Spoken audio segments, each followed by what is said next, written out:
This channel does not promote any violent, harmful, or illegal activities. All content provided by this channel is meant for an educational purpose only. আরে কম দে কিন্তু খাঁটি দে MDH Kashmiri লাল লঙ্কার গুঁড়ো। নমস্কার, TV 9 বাংলায় আপনাদের স্বাগত জানাই। আমি শুভজিৎ রয়েছে আজকের সুপার প্রাইম টাইম। আপনারা জানেন সুপার প্রাইম টাইম মানে এখনো পর্যন্ত ঘটে যাওয়া সবথেকে বড় খবর আপনাদের সামনে তুলে ধরবো in detail with latest update. তবে হ্যাঁ, শুরুটা আজকে এমন একটা ঘটনা দিয়ে করতে হচ্ছে যা না করলেই নয়। রথের দিন সামনে আসলো খাস কলকাতায় আবারও শিউরে ওঠার মতো একটা ঘটনা, লজ্জাজনক একটা ঘটনা। তিলোত্তমা কাণ্ডের 10 মাস মাত্র অতিবাহিত হয়েছে, এখনো সেই ঘা দগদগে শরীরে মনে। কলকাতায় আবারও গণধর্ষণের ঘটনা ঘটল। কোথায়? ইতিমধ্যে আপনারা জেনে গিয়েছেন, তবু আমি আরো একবার বলি। দক্ষিণ কলকাতার আইন কলেজে আইনের ছাত্রীকে গণধর্ষণের ঘটনার অভিযোগ উঠছে। আর এক্ষেত্রে মূল অভিযুক্ত ছাত্র পরিষদের নেতা এবং তিনি কলেজেরই প্রাক্তনী। বুঝতে পারছেন, কলেজের অস্থায়ী কর্মী তিনি। আর অন্য দুই অভিযুক্ত কলেজ পড়ুয়া। ভাবুন একবার সিচুয়েশনটা। আইনের কলেজে এ রাজ্যের আইন শৃঙ্খলা পরিস্থিতির কোন তলানিতে এসে পৌঁছেছে সেটা আরো একবার চোখে আঙুল দিয়ে দেখিয়ে দিল এই ঘটনা। কসবা থানায় লিখিত অভিযোগ দায়ের করেছেন নির্যাতিতা। আর এরপরই গতকাল রাতে পুলিশ 3 জনকে গ্রেফতার করে। প্রথমে 2 জনকে গ্রেফতার করে যারা কলেজের বর্তমান ছাত্র, তাদেরকে জেরা করে আরো একজনের নাম উঠে আসে, সে তৃণমূল ছাত্র পরিষদ নেতা। আজ ঘটনাস্থল থেকে নমুনা সংগ্রহ করেছে ফরেন্সিক দল। ধৃতদের 5 দিনের জন্য, মানে হিসেব করলে দাঁড়ায় 1 জুলাই, পুলিশি হেফাজতের নির্দেশ দেওয়া হয়েছে। আসুন ঘটনাটা বিস্তারিতভাবে দেখি।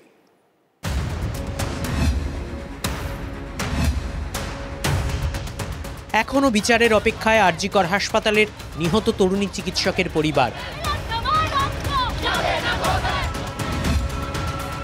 তিলোত্তমা কাণ্ডের 10 মাসের মাথায় কলকাতায় ফের গণধর্ষণের অভিযোগ।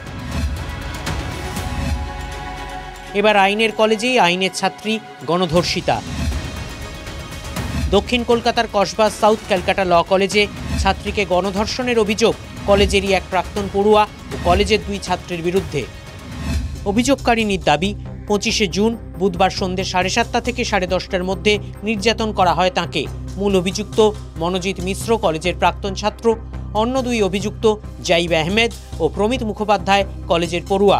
অভিযোগ, কলেজের গেট বন্ধ করে নিরাপত্তারক্ষীদের ঘরে নিয়ে গিয়ে গণধর্ষণ করা হয়।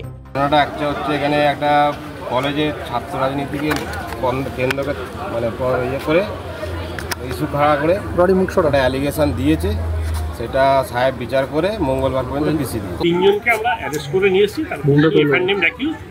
কোর্ট পুরোটা শুনেছি। আমরা যা মেডিকেল এভিডেন্স আছে সেটা কোর্টকে দেখিয়েছি। 1 জুলাই অবধি পুলিশ কাস্টডি গ্রান্ট করেছে। এদের তরফ থেকে বলা হচ্ছে নাকি একটা কোনো ট্র্যাপ বা এরকম কোনো বিষয় করা হয়? আমি পাইনি। নির্যাতিতা তরুণী কসবা থানায় অভিযোগ দায়ের করেন। নির্যাতিতা ছাত্রীর অভিযোগপত্রে চাঞ্চল্যকর তথ্য। পুলিশের কাছে অভিযোগপত্রে উল্লেখ, কলেজের ইউনিয়ন রুমে তরুণীকে বিয়ের প্রস্তাব দেয় অভিযুক্ত মনোজিৎ। তরুণী সেই প্রস্তাব প্রত্যাখ্যান করে পালানোর চেষ্টা করে। তখন আটকে দেওয়া হয় কলেজের মেন গেট। এরপর জোর করে গার্ডরুমে ঢুকিয়ে দরজা আটকে গণধর্ষণ করা হয়। বের করে দেওয়া হয় নিরাপত্তারক্ষীকে। বাইরে অসহায় অবস্থায় দাঁড়িয়েছিলেন নিরাপত্তারক্ষী। ধর্ষণে বাধা দেওয়ায় বয়ফ্রেন্ডকে খুনের হুমকি দেয় মনোজিৎ। ধর্ষণের ভিডিও করে তা ছড়িয়ে দেওয়ার হুমকি দেওয়া হয়। নির্যাতিতার বাবা মাকেও মিথ্যে মামলায় ফাঁসানোর হুমকিও দেয় মনোজিৎরা। আর এখানেই কিন্তু যে প্রশ্নটা উঠতে শুরু করেছে যে একজন নিরাপত্তারক্ষী বা গার্ড যার দায়িত্ব থাকে নিরাপত্তা দেওয়ার, তাকেই বের করে দিয়ে তার ঘরের মধ্যেই এ ধরনের একটা নৃশংস ঘটনা ঘটছে, সেখানে তার কি ভূমিকা ছিল? যে ওই গার্ড, তার স্টেটমেন্ট ইতিমধ্যেই নেওয়া হয়েছে প্রাথমিকভাবে, তবে আরও তাকে জিজ্ঞাসাবাদ করে তদন্তকারীরা ঘটনা সম্পর্কে জানার চেষ্টা করছেন। সেই অভিযোগের ভিত্তিতে 26শে জুন তালবাগান এলাকা থেকে কলেজের 2 ছাত্র জাইব আহমেদ ও প্রমিত মুখোপাধ্যায়কে গ্রেফতার করে পুলিশ। ধৃতদের জিজ্ঞাসাবাদ করে মূল অভিযুক্ত টিএমসিপি নেতা ওই কলেজেরই অস্থায়ী কর্মী মনোজিৎ মিশ্রকে গ্রেফতার করা হয়। ধৃতদের বিরুদ্ধে ভারতীয় ন্যায় সংহিতার 3টি ধারায় অভিযোগ দায়ের করেছে পুলিশ। প্রশ্ন উঠছে, কলেজের মধ্যে এত কিছু ঘটে গেল অথচ কিছুই জানে না কলেজ কর্তৃপক্ষ। কোনো পরীক্ষাও নেই, ক্লাসও নেই। মেয়েটি যে কলেজে এসছেন কোনো মানে অ্যাটেন্ডেন্স নেই। শুধুমাত্র মেয়েটি কলেজে এসছেন না, আপনি মেয়েটির দিকে বলছেন যে মেয়েটি কেন কলেজে এসছে। আমার প্রশ্ন যে ওই স্টাফ ওখানে এলো, দুজন ফার্স্ট ইয়ারে পড়ুয়া এলো, তারা ডাকলো মেয়েটাকে, মেয়েটি কেন এসছে সেটা অবশ্যই আপনি আপনার দিক থেকে প্রশ্ন করছেন। এরা তিনজন কি করে? শুধু মেয়েটি না, ওই স্টুডেন্টগুলো কেন আসবে? সেটা তো বলেছেন শুধু মেয়েটি এসছে। আমার তার জন্য স্ট্রাইক করলো। আপনি বললেন মেয়েটির কথা প্রথমে বললেন বলে, আমি যদি না ঢুকি ম্যাডাম, আমি ক্যামেরার সাথে পরশু ঘটনা ঘটেছে, তাহলে গার্ড আপনাকে আজকে সকালে কেন জানালো? এটাই আমার কথা। মানে আপনার কলেজে কি হয়ে যাচ্ছে আপনি 3 দিন ধরে জানেনই না। আমি কালকে মিটিং এ ছিলাম, ইউনিভার্সিটি মিটিং এ ছিলাম। তিনজনেরই মোবাইল ফোন বাজেয়াপ্ত করা হয়েছে। দীক্ষা ভূঁইয়া, সুপ্রিয় গুহর রিপোর্ট, TV9 বাংলা। শুনলেন, দেখলেন, অনেকটা বুঝলেনও। আসলে এ রাজ্যে ছাত্র রাজনীতির একটা ইতিহাস আছে, হ্যাঁ, একটা বর্ণময় ইতিহাস আছে। সেটার কখনো কখনো অন্ধকার দিকও দেখতে পাওয়া গিয়েছে। এই এখনকার সমসাময়িক এই যে চিত্রটা, সেটা কোন দিক, সেটা নিয়ে আর নতুন করে আমি কিছু বলছি না, আপনারা টের পাচ্ছেন হাড়ে হাড়ে। তবে আজ যে অভিযোগটা উঠলো সেটা বাংলার ছাত্র রাজনীতির ইতিহাসে কলঙ্কিত অধ্যায়, এ কথার বলার অপেক্ষা রাখে না। আইন কলেজে গণধর্ষণের অভিযোগ। ওই যে কিছুক্ষণ আগে বললাম আপনাদের যে রাজ্যের আইন শৃঙ্খলা পরিস্থিতি কোন পর্যায়ে পড়েছে, কোন তলানিতে এসে ঠেকেছে, এই ঘটনাটা চোখে আঙুল দিয়ে দেখাচ্ছে। আইন কলেজে গণধর্ষণের ঘটনার অভিযোগ, তাতে জড়িয়েছে শাসক দলের নেতা, ছাত্র রাজনীতির করা নেতা মনোজিৎ মিশ্রের নাম। যে কারণে এ রাজ্যের ছাত্র রাজনীতির ইতিহাসের কথা আমি উল্লেখ করলাম। আপনারা বুঝতেই পারছেন কোন কোন ইতিহাসের কোন কোন ঘটনাগুলো এক্ষেত্রে তুলনায় আসতে পারে। আর এই যে মনোজিৎ মিশ্র, এর বিরুদ্ধে কিন্তু একটা অভিযোগ নয়, একাধিক অভিযোগ রয়েছে এবং প্রত্যেকটা গুরুতর অভিযোগ। কিন্তু পুলিশ বা তার দল, মানে শাসক দল তৃণমূল কংগ্রেস, কেন ব্যবস্থা নেয়নি? কার ছত্রছায়ায় তার এত বাড়বাড়ন্ত, মানে মনোজিতের মাথায় কার হাত রয়েছে, যার জন্য একটার পর এক অভিযোগ রয়েছে, গুরুতর অভিযোগ, কিন্তু এখনো পর্যন্ত তার বিরুদ্ধে ব্যবস্থা নেওয়া হয়নি কেন? অবশ্য এই লাস্ট ঘটনা যেটা ঘটেছে, যেটা নিয়ে এতক্ষণ কথা বলছি, এই নক্কারজনক ঘটনায় তাকে গ্রেফতার করতে বোধহয় বাধ্য হয়েছে পুলিশ।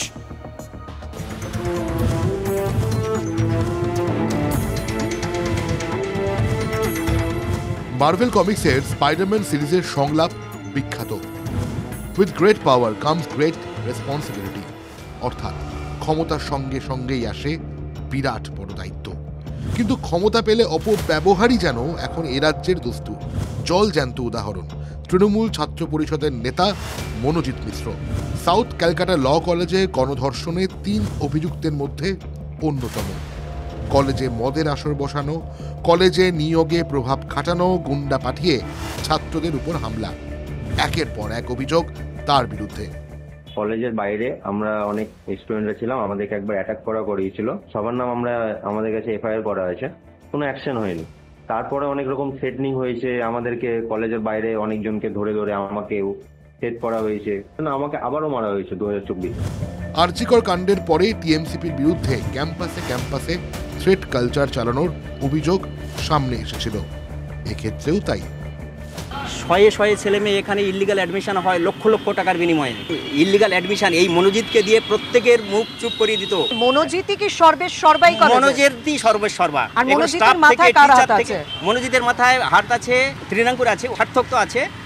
আর আমাদের কলেজের গভর্নিং বডির প্রেসিডেন্ট অশোক দেব, বজবজের MLA, vice principal doctor Nayana Chatterjee. এই যে মনোজিৎ মিশ্র বা ম্যাঙ্গো এখানে প্রাক্তন স্টুডেন্ট ছিল, তার বিরুদ্ধে আগেও একাধিক অভিযোগ ছিল এবং সে একাধিকবার আগে সাসপেন্ড হয়েছে, কিন্তু সেই জায়গায় দাঁড়িয়ে তাকে অস্থায়ী কর্মী করলেন কেন আপনারা? এটা সমস্ত জিবির ডাইরেকশন আছে, মানে জিবি যেইভাবে ডাইরেকশন দেয়। আমাদের একটা অ্যাডিশনাল সেকশন হয়েছিল, সেই সময় শুধুমাত্র মনোজিৎ মিশ্র নয়, আরও 2জন স্টাফকে পিওরলি টেম্পোরারি হিসেবে নেওয়া হয়েছিল। গুচ্ছ গুচ্ছ অভিযোগ সত্ত্বেও মনোজিৎকে পুলিশ কখনো ছোঁয়নি। তার এই অদৃশ্য সুরক্ষা বলয় কোথা থেকে এলো, কার ছত্রছায়ায়, কিভাবে মনোজিতের উত্থান, সেটা বুঝতে হলে বিজেপি সহ বিরোধীদের পোস্ট করা এই ছবিগুলো দেখুন। তৃণমূল ছাত্র পরিষদের রাজ্য সভাপতির সঙ্গে এক ফ্রেম, কখনো বিধায়কের পাশে। কত ছেলেই আসে ছবি তোলে, তোমাদের ছেলেটাকে ব্যক্তিগতভাবে চিনিও না, দলের সঙ্গে কোনো সম্পর্ক আছে বলে অন্তত আমার জানা নেই। তৃণমূলের একাংশ যখন গা বাঁচাতে ব্যস্ত, তখন সে দলের অন্দর থেকেই উঠে আসছে ভিন্ন সুর, যদিও তাতে বিরোধীরা ছেড়ে কথা বলছেন না। যে যারা ঘুরছে, যাদের সঙ্গে ঘুরছে, তাদেরও ঠিক করা উচিত কাদের সঙ্গে ঘুরছে কাদের সঙ্গে ঘুরছে না। মনোজিতের পাশাপাশি কসবায় ক্যাম্পাসে গণধর্ষণে অভিযুক্ত প্রমিত মুখোপাধ্যায় ও জাইব আহমেদ। এর মধ্যে প্রমিতের বাড়ি হাওড়ার চ্যাটার্জিহাট থানা এলাকায়। আইন কলেজের 2 পড়ুয়ার বিরুদ্ধে ওঠা এই অভিযোগে স্তম্ভিত পাড়া প্রতিবেশীরা। সুমন মহাপাত্র, দীক্ষা ভূঁইয়া ও সুব্রত ব্যানার্জির রিপোর্ট, TV9 বাংলা। প্রমিত মুখোপাধ্যায়, জাইব আহমেদ, এই ঘটনায় গণধর্ষণ কাণ্ডে টিএমসিপি নেতার সঙ্গে গ্রেফতার এই দুজন। শুধু টিএমসিপি নেতা মনোজিৎ মিশ্রই নয়, এর আগেও অনেক কুকীর্তি রয়েছে এই সাগরেদ প্রমিত, যার কথা বললাম, তার বিরুদ্ধে। প্রতিবেশীরা অভিযোগ করছেন প্রায়শই কটূক্তি করতে দেখা যেত এই প্রমিতকে, মানে তার আচরণ নিয়ে, ব্যবহার নিয়ে তাদের অভিযোগ রয়েছে। মুখ খুললে হুমকি দিত বলেও অভিযোগ করছেন তার প্রতিবেশীরা। এদিকে গতকাল বিকেল থেকে হাওড়ার তার বাড়ির তালাবন্ধ। রাতে পরিবারের সঙ্গে কথা বলতে গেলেও তালাবন্ধ থাকায় ফিরে আসতে হয় পুলিশকেও। যেমন হয়, ছেলেরা দুষ্টু হয়, কেউ বলে বাঁদর, কেউ বলে পাজি, কিন্তু ডানপিটে আপনার উপযুক্ত যদি শাস্তি কোথাও না হয় তাহলে তো দিনের পর দিন ঘটতেই থাকবে। ওদের সঙ্গে কথা বলা মানে কি, মানে অযোগ্য একদম, কথা তো বলেই না। আর হচ্ছে যে মানে টোনটিটকারি মারা, তারপরে হচ্ছে মানে যখন আমরা কিছু হয়তো কথা বলছি তখন সেটা মানে শোনারও নয়। তো এরা তো শুনে তো আমারও তো হাত পা কাঁপছে, কারণ আমারও তো একটা মেয়ে আছে। আপনারই তো পাশের বাড়িতে? হ্যাঁ, আমার পাশের বাড়িতে। ব্যবহার আচরণ খুবই খারাপ, খুবই খারাপ। স্মরণে আসছে এই ঘটনার পর, আমি জানি আপনাদেরও, 9ই আগস্ট গত বছর আরজিকর হাসপাতালে ডাক্তারি পড়ুয়াকে গণধর্ষণের পর খুন করা হয়। তারপর গোটা দেশ তোলপাড় হয়েছে। এরকমই একটা ঘটনা। এক্ষেত্রে কি হলো? এক্ষেত্রে অভিযোগ গণধর্ষণের। নিজের কলেজে গণধর্ষণ করা হয়েছে বলে অভিযোগ আইনের এক ছাত্রীর। এবং এই ঘটনায় আবারও পুলিশের ভূমিকা নিয়ে প্রশ্ন উঠছে। ভয়াবহ অভিযোগ এক্ষেত্রে বর্ণমালা ব্যবহার করা হয়েছে। পুলিশ নাম নিয়ে তাদের অভিযোগ নেয়নি, সেখানে নামের আদ্যাক্ষর নয়, অদ্ভুত অদ্ভুত বর্ণমালা ব্যবহার করেছে, লেটার্স ব্যবহার করেছে। আমি ঠিক এই প্রশ্নটা নিয়ে আমার সহকর্মীর কাছে যাব। সিজার মন্ডল এই মুহূর্তে নিউজ রুম থেকে আমার সঙ্গে রয়েছেন। সিজার, এর আগেও পুলিশের ভূমিকা নিয়ে অভিযোগ উঠেছে, আমরা ডিটেইলিংয়ে যাচ্ছি না। এক্ষেত্রে আবার একটু অন্যরকম টাইপ দেখতে পাওয়া গেল। এখানে নামের আদ্যাক্ষর নয়, অদ্ভুত অদ্ভুত লেটার্স ব্যবহার করা হয়েছে। কেসটা কি? সেটাই সব থেকে বড় রহস্য। তার কারণ যে লেটার অফ কমপ্লেন, অর্থাৎ নির্যাতিতা যে লিখিত কমপ্লেন, হাতে লেখা যে কমপ্লেন দিয়েছেন, সেটা যদি দেখা যায়, যেটা আদালতে জমা পড়েছে, সেখানে দেখা যাচ্ছে নেম অফ অ্যাকিউজডের জায়গায় হোয়াইটনার জাতীয় কিছু ব্যবহার করা হয়েছে এবং তার উপরে ওভাররাইট করা হয়েছে JMP, এই 3টে মার্ক করা হয়েছে, 3টে বর্ণ ব্যবহার করা হয়েছে অ্যাকিউজদের চিহ্নিত করবার জন্য। অথচ তাদের যে পুরো নাম সেটা কিন্তু একবারে উল্লেখ করা হয়নি। এবং বাকি যে লেটার অফ কমপ্লেন, বাকি জায়গায় প্রত্যেকটা জায়গাতেই এই বর্ণগুলোকেই ব্যবহার করা হয়েছে এই অভিযুক্তদের পরিচয় হিসেবে। আর তার ভিত্তিতে, এই লেটার অফ কমপ্লেনের ভিত্তিতে যে FIR ড্র করেছে কসবা থানা, সেই কসবা থানার FIR-এও দেখা যাচ্ছে ABCD এই ধরনের বিভিন্ন বর্ণ ব্যবহার করা হয়েছে। প্লেস অফ অকারেন্স, অর্থাৎ কলেজের নাম পর্যন্ত প্লেস অফ অকারেন্স হিসেবে ব্যবহার করা হয়নি, সেখানে D বর্ণটি ব্যবহার করা হয়েছে। অভিযুক্ত মনোজিৎ মিশ্রর নামকে ব্যবহার করা হয়েছে J হিসেবে। টেকনিক্যালি কি এটা করা যায় সিজার? আইনের প্রসিডিংসে টেকনিক্যালি কি এটা করা যায়? এটা জানা নেই আমার, আমি জানতে চাইছি। এটাই প্রশ্ন, কারণ এখন পর্যন্ত এরকম FIR আমি কেন, যারা যথেষ্ট নামী আইনজীবী তারাও কিন্তু এটা দেখে অবাক হয়ে যাচ্ছেন এই ধরনের FIR দেখে। কারণ অভিযুক্তদের নাম, একটা সেক্সুয়াল অ্যাসল্টে এই অভিযুক্তরা প্রত্যেকেই প্রাপ্তবয়স্ক, তাদের নাম লুকোনোর বা তাদের নাম গোপন রাখার কোনো বিষয় নেই আইনি দিক থেকে। অন্যদিকে এটা ঠিক যে যিনি অভিযোগ করছেন নিগৃহীতার, সেই নাম গোপন রাখার আইনি সংস্থান আছে, কিন্তু এখানে অদ্ভুতভাবে দেখা গেল অভিযুক্তদের নাম গোপন রাখা হলো। আর সেটা কি তাহলে, এখানেই প্রশ্ন উঠছে, এরা প্রত্যেকেই প্রভাবশালী বলে যাতে এদের নাম প্রকাশ্যে না আসে? বুঝতে পেরেছি। আবারও সেই অভিযোগ, আবারও সেই প্রশ্ন। এবার একটা অভূতপূর্ব বিষয়, অভিযুক্তের নামের আদ্যাক্ষর নয়, ইংরেজি লেটার লেখা। কেন, কি বৃত্তান্ত এখনো জানা যায়নি। আইনজীবী শামীম আহমেদ তিনি কি বলছেন এই বিষয়ে, শুনুন। আমি এরকম ঘটনা দেখিনি যে আমরা জানি আইনে যে ভিকটিম তার নাম পরিচয় গোপন রাখতে হয়, ডিসক্লোজ করা যায় না। এখানে পুলিশ যারা অভিযুক্ত তাদের নাম গোপন রেখেছে এবং সেখানে ডিলিট করে সিম্বলিক নাম দিয়েছে। ফলে খুব স্পষ্ট যে পুলিশ তো প্রথমত অপরাধ সংগঠিত হতে দিয়েছে, পুলিশের মদত ছাড়া এই ধরনের ঘটনা সেন্ট্রাল ক্যালকাটায় ঘটতে পারে না। ল কলেজে গণধর্ষণের ঘটনায় মূল অভিযুক্ত টিএমসিপি নেতা, ইতিমধ্যেই বিরোধীরা রাস্তায় নেমে পড়েছে। মুখ্যমন্ত্রী পদত্যাগের দাবিতে রাজ্যের বিরোধী দলনেতা শুভেন্দু অধিকারী তিনি প্রতিবাদ জানালেন। খাস কলকাতায় কলেজে গণধর্ষণের অভিযোগ। আইন কলেজের মধ্যে আইনের ছাত্রীকেই গণধর্ষণের অভিযোগ কলেজেরই প্রাক্তন পড়ুয়ার বিরুদ্ধে। অভিযুক্ত মনোজিৎ মিশ্র আবার তৃণমূল ছাত্র পরিষদের নেতা। তিলোত্তমা কাণ্ডের 10 মাসের মাথায় কলকাতায় ফের গণধর্ষণের অভিযোগ। মহিলাদের সুরক্ষার দাবিতে পথে বিজেপি সহ বিরোধীরা। মুখ্যমন্ত্রীর পদত্যাগ দাবি শুভেন্দু অধিকারীর। বেপরোয়া হয়েছে এর জন্য পুলিশ দায়ী। মনোজ বার্মা, বিনীত গোয়েল, রাজীব কুমার দেখুন সব কি করছে গিয়ে ওখানে।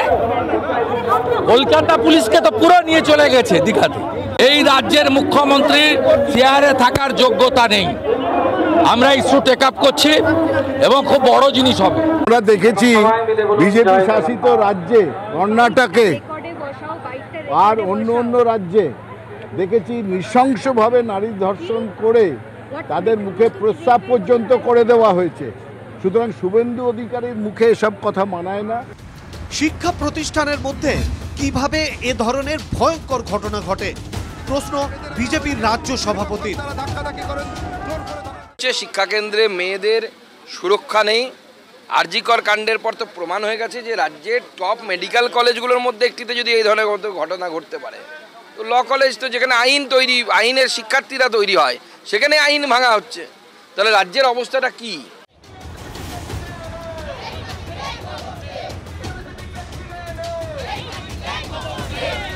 ক্যাম্পাসে ছাত্রীদের সুরক্ষা নিয়ে প্রশ্ন তুলে শাসকদের বিরুদ্ধে সুর চড়ালো এসএফআই।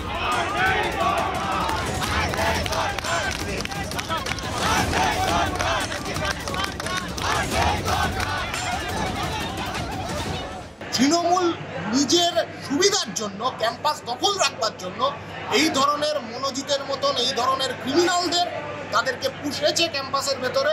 যে দুর্ঘটনাগুলো ঘটছে তাতে বাইরের টিএমসিপির কেউ না কেউ জড়িত এবং তারা বহিরাগত হয়ে তারপরেও তারা ইউনিয়ন রুমে আসছে, ইউনিয়ন রুমে বসছে। প্রশাসন যদি নিজেদের সঠিক দায়িত্ব পালন করতে না পারে, তাহলে মমতা ব্যানার্জি, আপনি একজন মহিলা মুখ্যমন্ত্রী, যদি আপনি মহিলাদেরই সুরক্ষা দিতে না পারেন তাহলে দয়া করে পদত্যাগ করুন। আপনার মতো মুখ্যমন্ত্রী, অপদার্থ মুখ্যমন্ত্রী আমাদের কোনো দরকার নেই। এটা অত্যন্ত সিরিয়াস এবং এটা আমি জানি না, আপনি হঠাৎ বললেন, এটা পুলিশের কাছে আমি খবর নিয়ে তারপর বলব।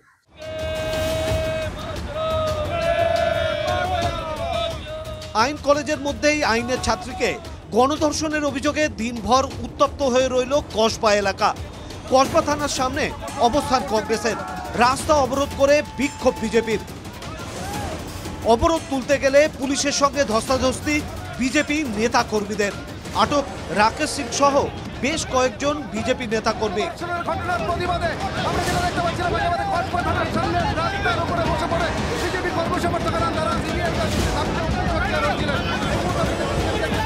সাউথ ক্যালকাটা ল কলেজের সামনে বিক্ষোভ এআইডিএসেরও।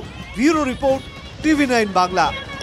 যদি MDH কিচেন কিং কিচেনে থাকি তো আমরা যা ইচ্ছে তৈরি করতে পারি। বেগুনের ভর্তা, আলু কপি, ভিন্ডি মশলা, আরো অনেক কিছু। MDH